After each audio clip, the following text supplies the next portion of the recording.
नमस्कार, जय हिंद, जय भारत।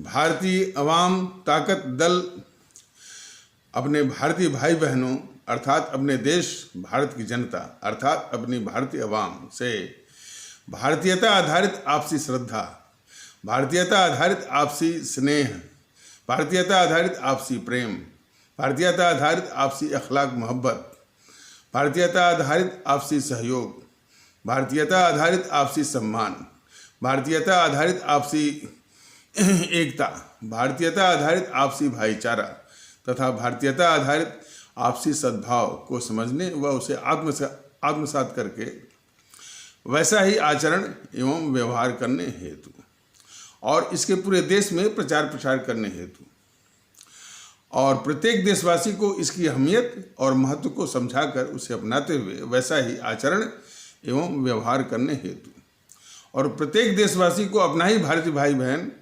मानकर समझकर अपनाकर उनके साथ वैसा ही और उसी अनुसार आचरण एवं व्यवहार करने हेतु सतत सदैव और हमेशा अदब के साथ आदर के साथ अर्ज करता है, विनती करता है। ये एपिसोड हमारे मुल्क भारतवर्ष के बिल्कुल हाल के बहुत बड़े संत, दूरदृष्टा, बहुत बड़े दार्शनिक और बहुत बड़े विद्वान और बहुत ही मेधावी स्वामी विवेकानंद को समर्पित है। स्वामी जी का जन्म 1863 में हुआ था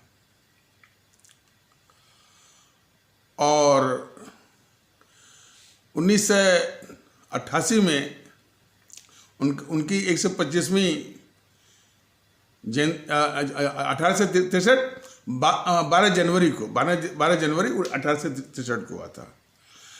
तो 1988 में उनकी 125वीं जयंती वो मनाई गई। तो उसी उपलक्ष्य में उनके जितने उपदेश हैं 8 वॉल्यूम में बहुत सब्सिडाइज्ड रेट पे यानी बहुत रियायती दर पर वो भेजे जा रहे थे। तो हमने 1990 में 8 वॉल्यूम वो खरीदा हुआ है। तो उसका उसी समय अध्ययन किया था। फिर नौकरी थी, नौकरी की चहल पहल में वो बातें वो उतना गहन से मैंने एक बार तो अध्ययन किया था, लेकिन इसके बाद फिर बार बार उसको अध्ययन करने का अवसर नहीं मिला, समय नहीं मिला। और वो 1990 तो कितने वर्ष हो गए आपके? 31 वर्ष हो गए।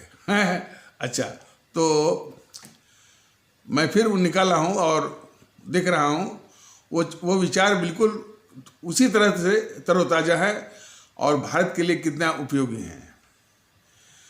तो उन्हीं में से जो पहला वॉल्यूम में पढ़ने लगा तो उन्होंने ये पैगंबर मोहम्मद साहब और जीसस क्राइस्ट महात्मा बुद्ध पर एक ही साथ उन्होंने अपने विचार रखे हैं। अब आपको अंदाज हो जाएगा कि स्वामी जी ने इन तीनों जो ईश्वरीय शक्तियाँ रही हैं, मोहम्मद साहब, जीसस क्राइस्ट और महात्मा बुद्ध को, इनके बताए गए रास्ते, इनके बताए गए उपदेश, इनके दर्शन विचार को प्रभु कृष्ण ने जो गीता में कहा था उससे जोड़ दिया और इन तीनों के उपदेशों को प्रभु कृष्ण की गीता में समाहित कर दिया, समावेश कर दिया उसका। और आज उसी समावेशी विचार की भारत को, हमारे भारतवर्ष को और भारतीयों के लिए बहुत आवश्यकता है उस बात की। उन्होंने उसमें ये कहा था कि किसी भी पंथ में दोष निकालना एक दुष्टता है, कुटिलता है। उन्होंने ये चेताया था कि जैसे एक मक्खी होती है, एक मधुमक्खी होती है, तो मक्खी हमेशा तलाश में रहती है कि कहाँ फोड़ा है, कहाँ किसी का कोई अंग कटा है, वहाँ खून बह रहा है, वहाँ जाकर के, या किसी गंदगी कोई खोजती है मक्खी। जबकि दूसरी ओर मधुमक्खी हमेशा शहद को खोजती है। तो सत्पुरुष हमेशा अच्छी बातों को खोजते हैं, और दूसरे में दोष निकालना, कमी निकालना, आलोचना करना, ये जो है वो दुष्टों का काम होता है। इसी बात को उन्होंने चेताया था। तो भारतीय वामता के दल का ये कहना है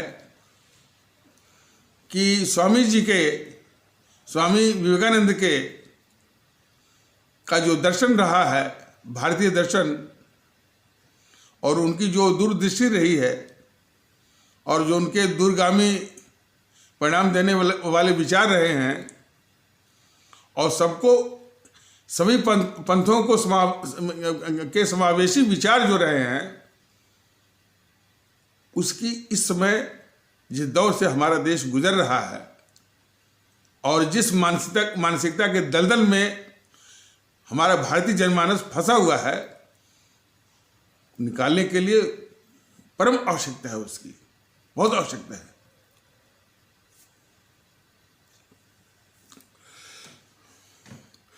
आज भी तमाम यूट्यूब के चैनलों पर, यूट्यूब पर वही भूतकाल के नरसंहार,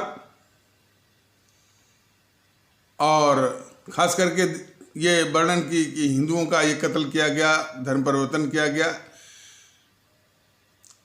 इन बातों को लाकर हमारे भारतीय समाज को कमजोर करने की एक साजिश चल रही है। भारतीय वामता दल ने बराबर स्पष्ट किया है कि इस तरह की साजिश गांधी नेहरू परिवार, चांडाल चौकड़ी कागज और वाम दलों के मंसूबों को पूरा करती है। और भारतीय वामता दल ने इस संबंध में काफ़ी चेताया भी है कि ये मुखौटा भले कोई लगा दें कि वे बीजेपी के, आरएसएस के हैं, लेकिन निश्चित रूप से उनका एक कनेक्शन, उनकी फंडिंग, यदि उसकी ठीक से जांच की जाए तो जीएनपीसी के ही मिलेंगे। क्योंकि इस तरह का मंसूबा कि इस समाज को कमज़ोर किया जाए, भारतीय समाज को कमज़ोर किया जाए, भारत राष्ट्र को अंदर से कमज़ोर किया जाए, तो इसमें मोटा मोटी तीन ही की मंसूबा है। एक तो चीन, और चीन की फंडिंग पर पलने वाले ये जीएनपीसी, और जीएनपीसी मतलब गांधी नेहरू परिवार, चांडाल चौकड़ी कागज, जिसके आप लोग भ्रम, भूल या गलती से अभी भी कांग्रेस कह रहे हैं, वो कांग्रेस नहीं है, और वामदल, ये तीन का मंसूबा है। तो उनके मंसूबों को पूरा कर रहे हैं। तो निश्चित है ऐसे इस तरह का गिरोह, इशारा भी किया था। अब भारतीय वामता दल चूंकि बार बार नाम लेना वो मुनासिब नहीं मानता है, लेकिन फिर भी इशारा किया था, एक जो है पुष्पेंद्र कुलश्रेष्ठ वाला गिरोह है, असदुद्दीन गिरोह है, इस तरह के कई गिरोह हैं। तो ये जो है जीएनपीसी, गांधी नेहरू परिवार, चांडाल चौकड़ी काकस, और वामदलों और चीन के मंसूबों को पूरा कर रहे हैं सब। इस बात को हर एक आदरणीय भारतीय भाई बहन बिल्कुल ध्यान से समझे, गौर से समझें इसको। तो ऐसे वक्त में हमारे स्वामी जी के वो समावेशी जो विचार है, और सभी पंथों का आदर करने वाला जो विचार है, जो उनका दर्शन है, जो उन्होंने रास्ता दिखाया है, इसमें बहुत उसकी आवश्यकता है। भारतीय वामता दल बहुत उस आवश्यकता को महसूस कर रहा है, और हमारे आदरणीय भारतीय भाई बहनों से भी ये विनम्र विनती है कि वो भी इस आवश्यकता को महसूस करें और उनसे सीख लें। देखिए, जहाँ तक कि भूतकाल में नरसंहार का सवाल है, और बल और ताकत के बल पर और पंथ परिवर्तन का सवाल है, भारतीय वामता दल का ये कहना है कि जितने भी ये शासक रहे हैं, जिन्होंने अपने राज्य का विस्तार किया है, और पूरे देश आकर के कब्जा कर लिया है। भारतीय जनता दल के अनुसार देखिए, भारतीय जनता दल के विचार को ये नहीं कहता कि ये और मतलब कि मैंने इससे सभी लोग सहमत होंगे। असहमति हो सकती है और असहमति का बराबर स्वागत भी करता है, लेकिन वो असहमति एक स्वस्थ और तार्किक विचार के आधार पर हो तो अति उत्तम होगा। कुतर्क के आधार पर और हैकड़ी के आधार पर भारतीय जनता दल कतई वो स्वीकार नहीं करता है। तो जो विचार बता रहा है उससे असहमति हो सकती है और असहमति का बराबर भारतीय जनता दल स्वागत भी करता है।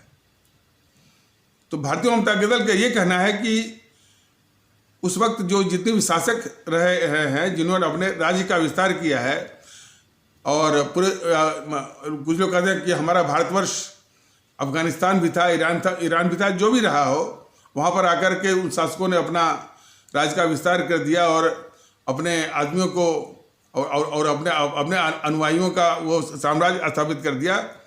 उन लोगों ने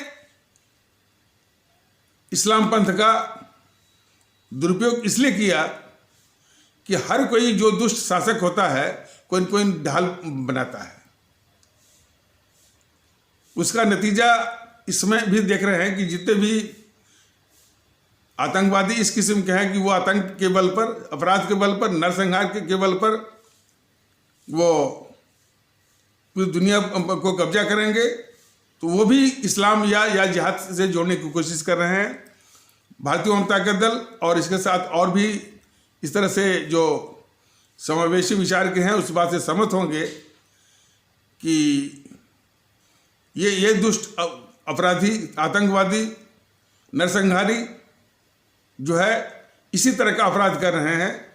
इस्लाम आस्था को जोड़ करके, और इस्लाम आस्था को जोड़ने से नुकसान तो होता ही है और हमारे देश के लिए बहुत ही वो घातक है।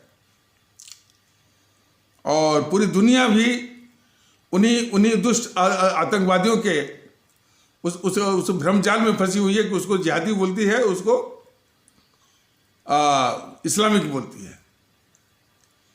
वो तो बोलते हैं, लेकिन बाकी लोग उससे बचें, इसकी आवश्यकता है।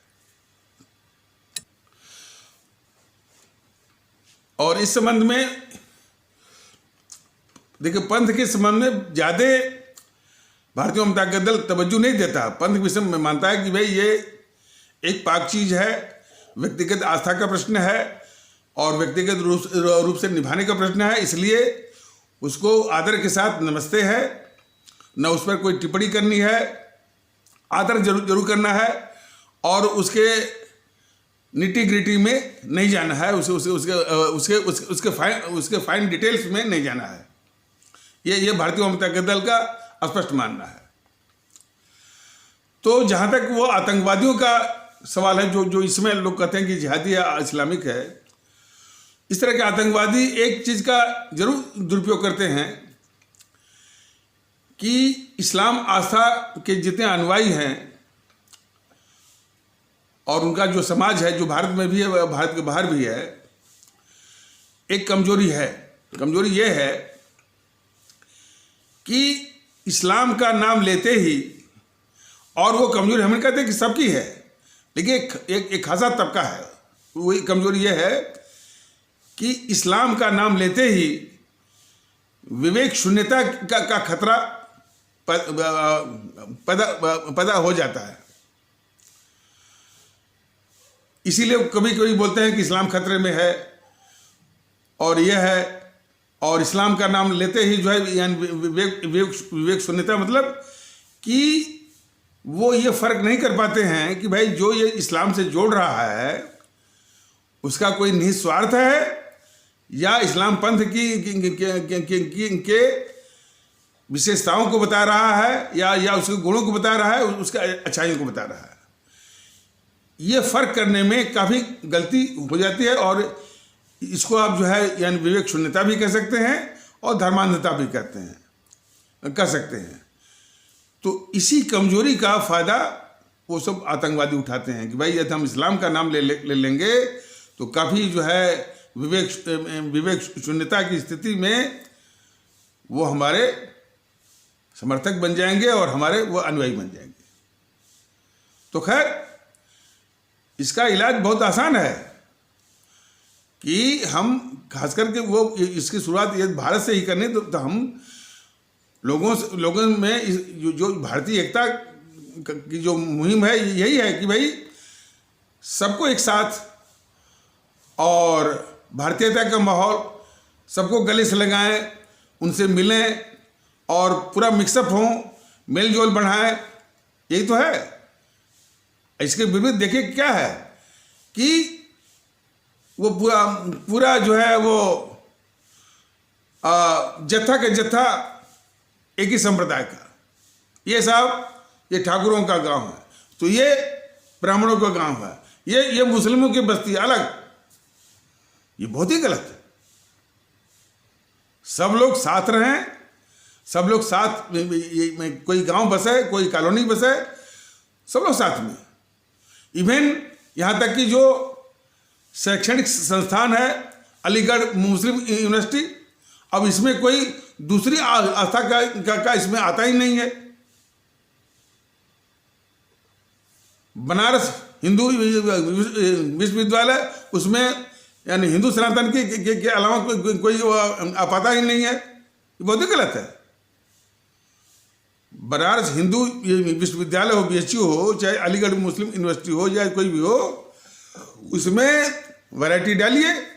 कम से कम जो है उसका वाइस चांसलर है, रजिस्ट्रार है, और स्टाफ में वो हर संप्रदाय को डालिए और टॉप पर जरूर बिठाइए। भारतीय जनता दल इसका बिल्कुल हामी है कि बनारस हिंदू यूनिवर्सिटी में हिंदू सनातन के अलावा जो वाइस चांसलर हो, रजिस्ट्रार हो, उसी प्रकार अलीगढ़ मुस्लिम यूनिवर्सिटी में इस्लाम आस्था के अलावा उसका वाइस चांसलर हो, रजिस्ट्रार हो, और भी वो इंपॉर्टेंट जो पोस्टें हैं, मिक्सअप करिए। जो मिक्सअप करेंगे तो बहुत ताकत आएगी। देखिए जो इस तरह के पुरानी बातों को लेकर के इस देश में नफरत फैला रहे हैं और हमारे भारतीय समाज को कमजोर कर रहे हैं, वो इस बात को भूल जा रहे हैं कि हमारा इस्लाम आस्था वाला भारतीय भाई बहनों के जो समाज इस देश में है, उसमें से APJ अब्दुल कलाम जैसे लोग और जस्टिस जो है जो अपने भारत के मुख्य न्यायाधीश जो है वो जो है हिदायतुल्लाह जैसे, डॉक्टर होमी जहांगीर भाभा जैसे, और अब्दुल हमीद जैसे, और वो ब्रिगेडियर उस्मान जैसे कुर्बानी देकर के इस मुल्क को मजबूत करना चाहते हैं। तो हम सभी का ये फर्ज है कि हम ऐसा माहौल दें कि कि पूरा इस्लाम आस्था जो है वो हजारों APJ अब्दुल कलाम, हजारों जो है वो जस्टिस मोहम्मद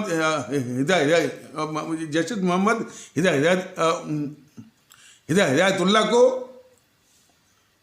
हजारों अब्दुल हमीद को, हजारों जो है वो ब्रिगेडियर उस्मान को, और हजारों जो है डॉक्टर होमी जहांगीर भाभा को दे सके मुल्क को। ये फर्ज बनता है। और वही नहीं, दूसरी भी आस्था के में, ईसाई आस्था में, सिख आस्था में, तमाम लोग, हिंदू सनातन में भी।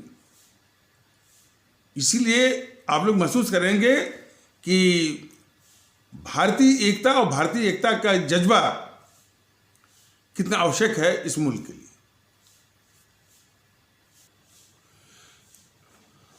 तो आ जाइए, कुछ और भी विचार हैं। और जब ये वीडियो जारी होता है तो GNPC गांधी नेहरू परिवार चन्ना चौकड़ी के भी कुछ पदाधिकारी या उसके कार्यकर्ता आकर के भारतीय जनता दल के पदाधिकारी से अपना रोष और कभी रोष जताते हैं, कभी गाली गलौज भी करते हैं। एक कोई हमारे इस्लाम ये सिख आस्था वाले समाज से आए थे, तो भारतीय ओम ताकत दल के पदाधिकारी ने वो जो सिख आस्था वाले भारतीय भाई बहनों के समाज से थे, उनसे सवाल किया कि ये इस जेएनपीसी ने माने हमारे सिख आस्था वाले भारतीय भाई बहनों, मतलब कि अब आपके समाज को के 6000 लोगों का सरेआम कत्ल करवाया, फिर भी आप लोग वोट कैसे दे रहे हैं? तो उसने तर्क दिया कि हमको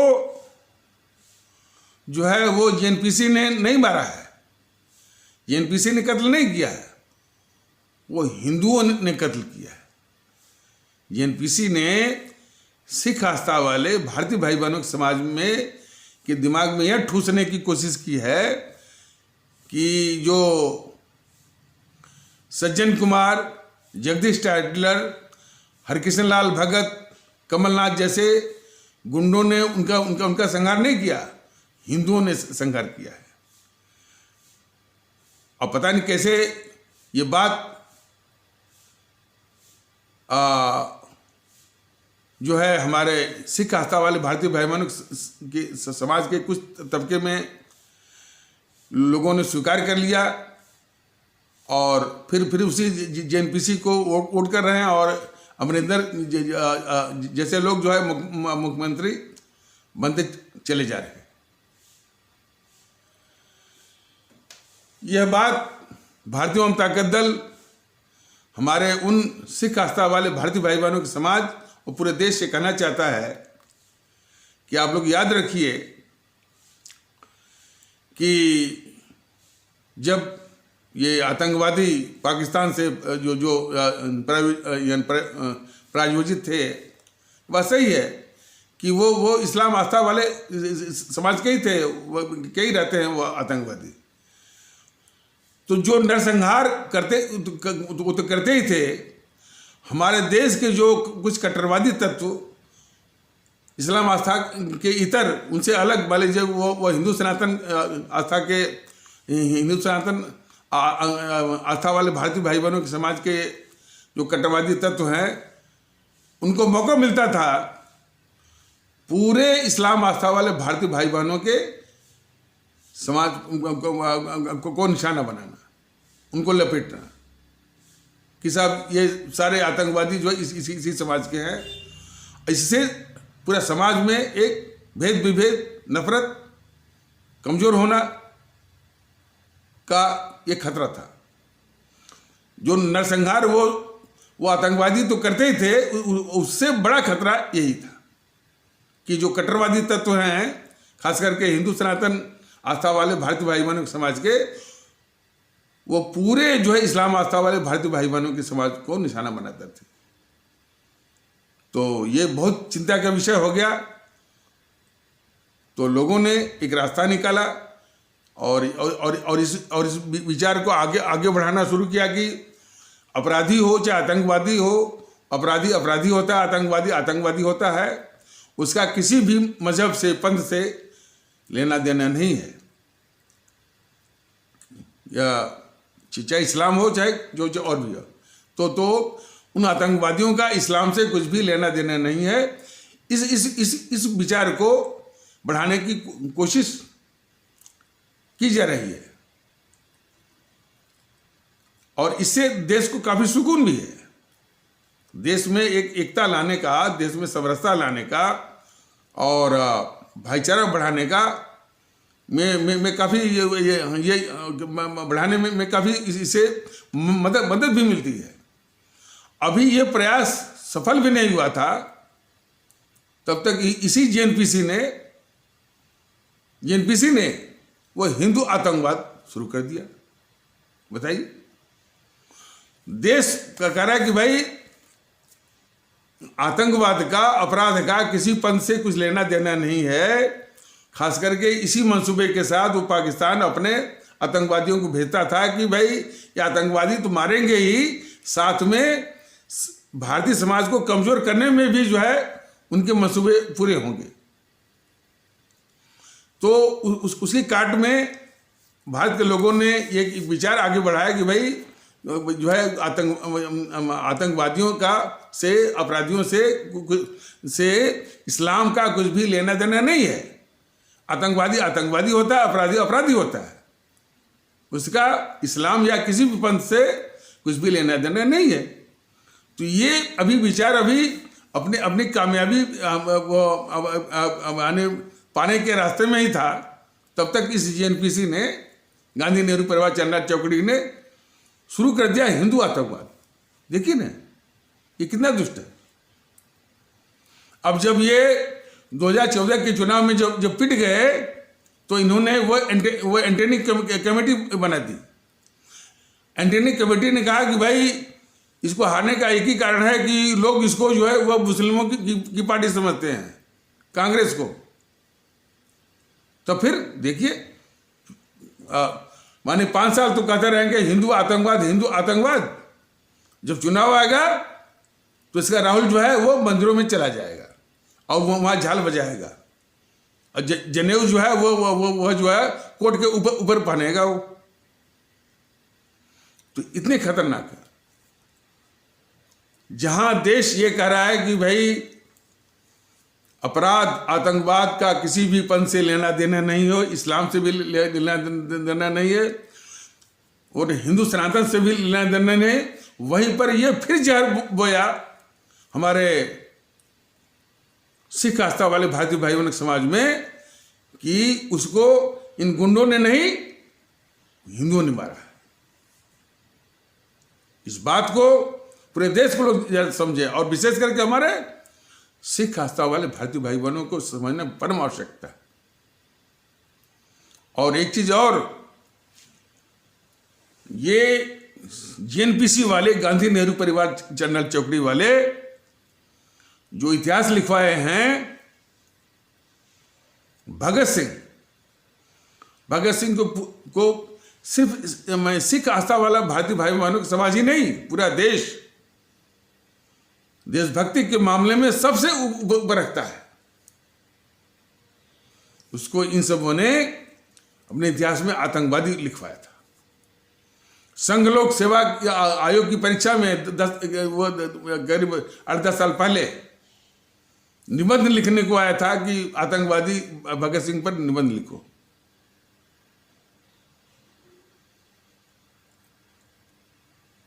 ऊधम सिंह ने जलियांवाला बाग का जो अपराधी था, हत्यारा जनरल डायर को जाकर के इंग्लैंड में मारा। भारतीय जनता दल का ये पूछना है कि हमारे सिख आस्था वाले भारतीय भाई बहनों के समाज में जो लोग अभी भी इस जेएनपीसी का समर्थन कर रहे हैं, उनको जरूर देखना चाहिए कि ये जेएनपीसी हमारे भगत सिंह को आतंकवादी कहती है और जनरल डायर ने तो कुछ सैकड़ों में वहां पर जलियांवाला बाग में मरवाया था। ये जनरल डायर से कई गुना हमारे सिख आस्था वाले भारतीय भाई बहनों को का सरेआम कत्ल करवाए हैं। तो क्यों नहीं कोई पैदा होता ऊधम सिंह इनका नाश करने के लिए। भारतीय जनता दल किसी प्रति हिंसा की बात नहीं कहता है कि वैसे ही वो हिंसा फैलाई है या इनको जान से मारी है, लेकिन कम से कम इनको जो समर्थन मिल रहा है उसको तो शून्य करिए, उसकी तो जड़ काटिए। तो हमारे सिख आस्था वाले भारतीय भाई बहनों से ये विनती है कि वो भगत सिंह और ऊधम सिंह के जज्बों को याद करें और इस जेएनपीसी को सबक सिखाएं और जेएनपीसी के उस झूठे जाल से, उस अफवाह के जाल से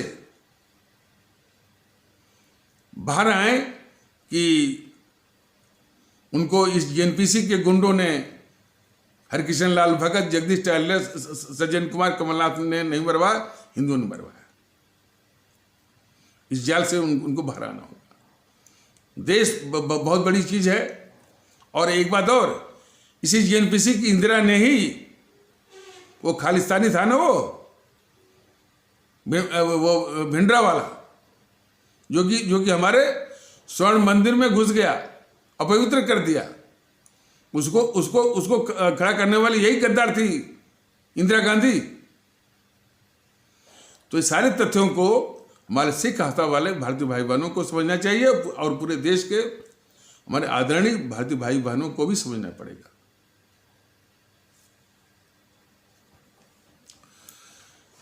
कल वो सर्वोच्च न्यायालय में बहस हो रही थी सरकार की ओर से और आंदोलनकारियों के वकीलों के बीच में, क्योंकि मामला न्यायालय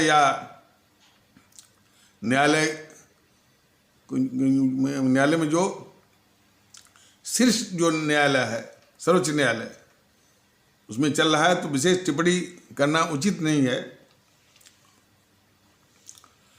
लेकिन निराशा इस बात की हुई कि सर्वोच्च न्यायालय पॉलिटिकली करेक्ट होने की ज़्यादा कोशिश कर रहा था।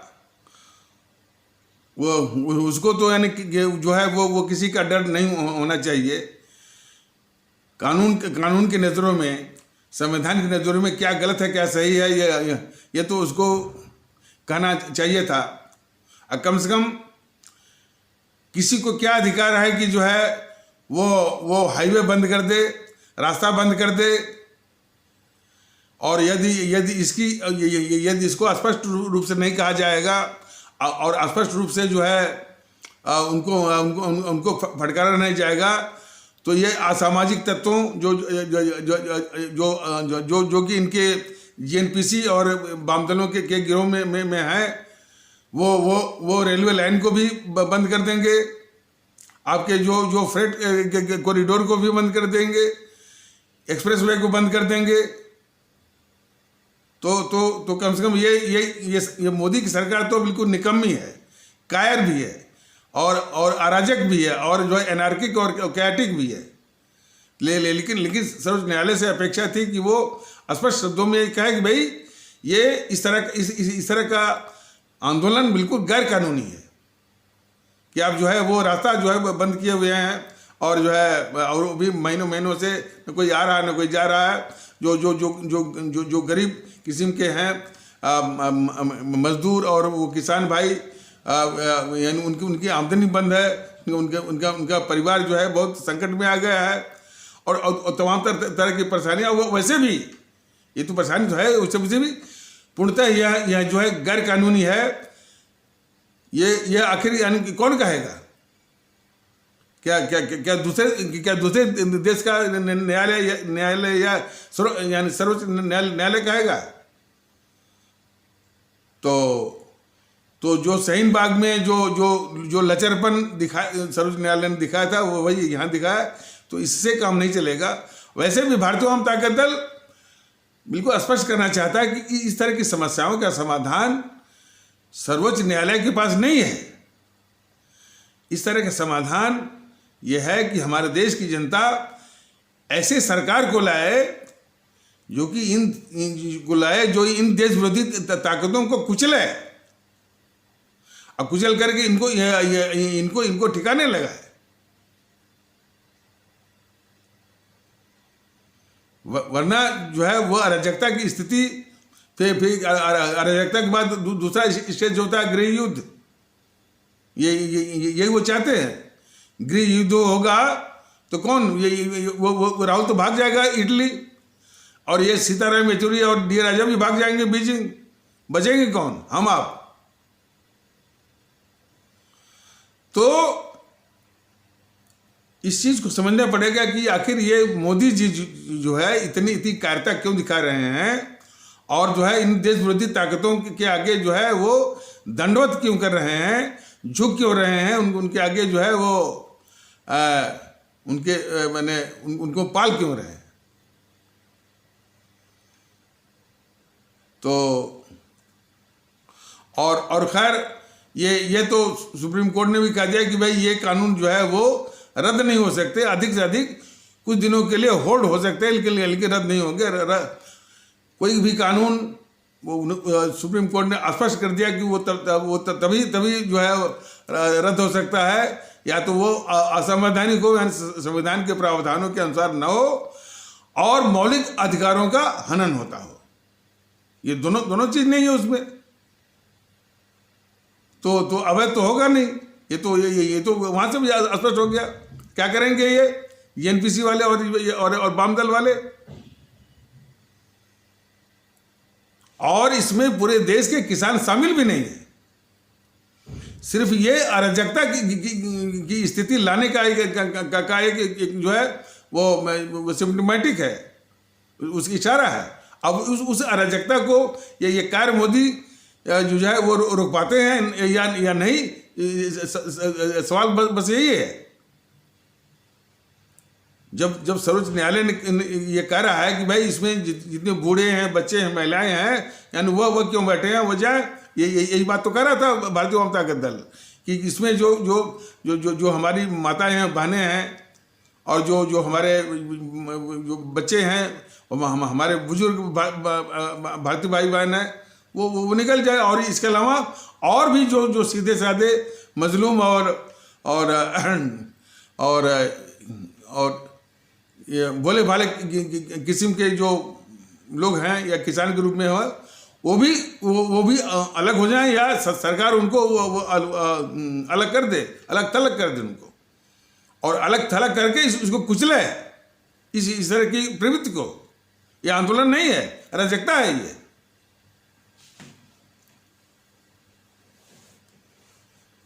और बहुत खतरनाक स्थिति है ये सब। यही करना चाह रहे थे सीए के आधार पर। जब उस पर असफल हुए, पूरी कामयाबी नहीं मिली, तो ये इन समों का वो दूसरा प्रयोग है। और इस पर यदि इनको रोका ना गया, तो फिर इसी तरह का कोई अवसर आएगा, तो फिर ये तीसरा प्रयोग ये करेंगे। तो सवाल देश का नहीं है, नहीं, सवाल सिर्फ किसानों का नहीं है, सवाल देश का है, और देश की वो स्थिरता का है। लेकिन ये कार्य मोदी की समझ में आया तब ना।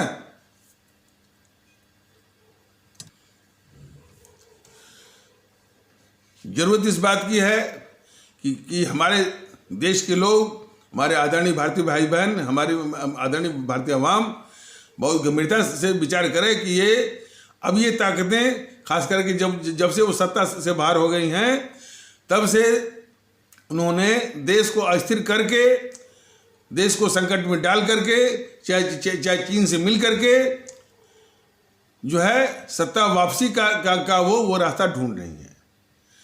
ये पता नहीं बीजेपी वालों के दिमाग में घुस रहा है कि नहीं घुस रहा है, ये कायर और बेवकूफ मोदी के दिमाग में घुस रहा है नहीं घुस रहा है, ये भगवान ही जाने। लेकिन स्थिति बड़ी गंभीर है। सीए पर जो कायरता इसने दिखाई मोदी ने, केजरीवाल कोई कह रहा था कि वो उसका कोई भारतीय करके है, वो सरेआम गाली दे रहा है योगी जी को। ये किसान जो है वो खट्टर यानी मुख्यमंत्री का मंच तो तोड़ रहे हैं। ये हो क्या रहा है? ये ऐसी अराजकता की स्थिति भाई मोदी जी, आप ऐसी अराजकता की स्थिति मोदी जी आप क्यों आमंत्रित कर रहे हैं? यही आपका 56 इंच का सीना है। जो मन में अब तक तो राहुल जो है झूठ पर झूठ अफवाह फैला रहा था, आपने उसको रोका नहीं। भारतीय जनता दल, देखिए भारतीय जनता दल का वीडियो ये जेएनपीसी वाले, बीजेपी वाले जरूर देखते हैं। भारतीय जनता दल भारतीयता के आधार पर लोगों को एक करना चाहता है, भारतीयता का माहौल लाना चाहता है। लेकिन ये बीजेपी वाले ये एनपीसी वालों को और वाम दलों को नस्तमे नाबूद करने के बजाय अब वो दुश्मनी साध रहे हैं सिर्फ भारतीय वाम ताकत दल से। ये देखिए इनके असलियत। तमाम उसके सिखाए हुए जो है वो छुट भैया आकर के गाली गलौज करते हैं भारतीय वाम ताकत दल के पदाधिकारियों से। ये बात मैंने बताई गई है, लेकिन हो सकता है कि कल को ये मुकर भी जाएं। बीजेपी वालों का जो चरित्र है वह कांग्रेसियों से अलग नहीं है। ये भी उतना ही झूठ बोलते हैं और उतना ही कुतर्क करते हैं और वैसे भी 50% के आसपास तो कांग्रेसी इसमें घुसे हुए हैं बीजेपी में। तो उनकी फितरत, उनका चरित्र वही है जो कांग्रेसियों का है, एनपीसी वालों का है।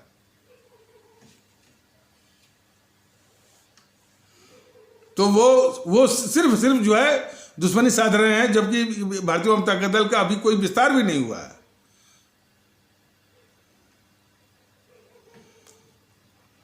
उसी से और यानी जो भारतीयता की बात करता है, जो भारतीयता के आधार पर सबको एक करना चाहता है और उस आधार पर भाईचारा लाना चाहता है, उसी से दुश्मनी। और जो इस देश को अस्थिर करना चाहते हैं, इस देश के साथ गद्दारी कर रहे हैं, उनको ये पाल रहे हैं बीजेपी वाले और मोदी जी। देख लीजिए इनका। तो भारतीय वाम ताकत दल जो है विभिन्न तरीकों से ये बताता रहेगा जरूर, और आगे भी बताएगा कि मोदी जी जो है देश विरोधी, देश के साथ गद्दारी का सिलसिला वो जारी किए हुए हैं और बिल्कुल देश को एक अराजक इस स्थिति में झोंकने जा रहे हैं इन देश विरोधी ताकतों को पाल करके। इसलिए कि ये ताकतें अब सिर्फ अराजकता, हिंसा, तोड़फोड़, इस तरह के आंदोलन और तमाम हाईवे को बंद कर देना और आम आदमी का जीवन दुर्भर करना, उनको परेशानी में डाल देना, गरीबों को परेशानी में डालना, बस यही कर ही रहे और यही करते रहेंगे जब